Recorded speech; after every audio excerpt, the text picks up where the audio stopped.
Þið eru að fara í heilmikla reisu. Já, við erum að fara helgina. Já, við erum að fara í langt og strangt ferðalag og margir dagar saman og ég held við séum samt búin að undirbúa okkur svona andlega svolítið fyrir það og svo þetta kannski aðeins öðruvísi af því að strákarliðið með okkur 17 ára landslið og fullt af öðrum íþróttamönnum þannig að við gistum öll á sama hóteli í Makedóníu og þannig að það verður skemmtilegt að fara á Ólympíuhátíð æskunnar líka. Já, það fyrramótið sem þið farið á sem byrjum á mánudaginn og það bara vikumót og svo farið þið bara beint til Svartfjallalands á Eyrarmótið? Já, við bara tökum rútu yfir á sunnudeginum og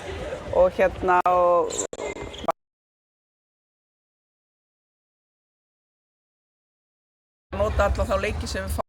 Þetta var bara geggjað verkefni að komast í þetta og við náttúrulega vorum fyrst að varaþjóð inn á Ólympíuleika æskunnar og fengum svo boðið að fara og ég var ekkert lengi að hugsa mig heldur bara þetta er ævintýri og skemmtilegt fyrir stelpuna. Já, en samanstafið, þetta náttúrulega þýðir heilmikla vinnu fyrir alla, bæði að búa sig undir og allt saman og síðan að safna fyrir þessu.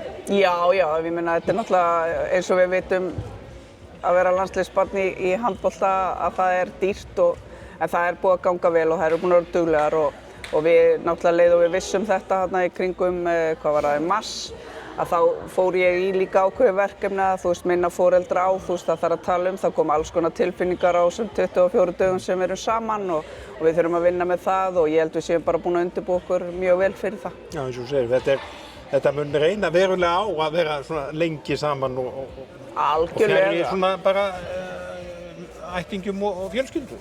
Já, en við erum heppnað með það að það eru rosalega margir fjölskyldumeðlimir sem koma svo til Svartfjallalands þannig að ég er búin að halda utan það hvenær ég get þá gefið frídag og leyft þeim þá að hitta fjölskyldur og það mun hjálpa okkur klárlega í seinni vikunni að hafa fjölskyldur á staðnum. Við horfum kannski fyrst til Ólympíudaga hátíðar Evrópuæskunnar sem í Skopje og byrja á mánudaginn. Það eru 8 lið, þetta eru náttúrulega bara 8 jöfn stór sterk lið sem eru að koma hann inn. Já, þetta er bara... Já, en svo náttúrulega er mismunandi, ég veit að Noregur held ég sé með 2 hópa.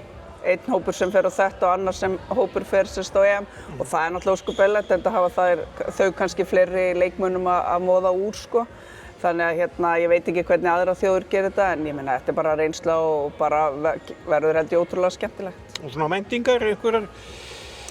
Ég horfi svolítið á fyrri vikuna bara sem svona undirbúning fyrir EM. Þarf að nota hópinn vel, passa upp á álag og allt þetta og ég meina það getur allt gerst og við sjáum bara til en við erum kannski svona meira með huga náttúrulega auðvitað við EM, það er stærra mótið okkar en erum svona að nota hitt og sjá svona, fá hrollinn úr leikmönnum að spila þessa leiki og við spilum á European Open í fyrra, fáum svo bara 2 leiki við Færeyjar núna, við þurfum kannski að laga þetta en þannig að fáum við fleiri leiki þannig að þetta er kærkomið að byrja á Ólympíuhátíð æskunnar og fara svo á hitt.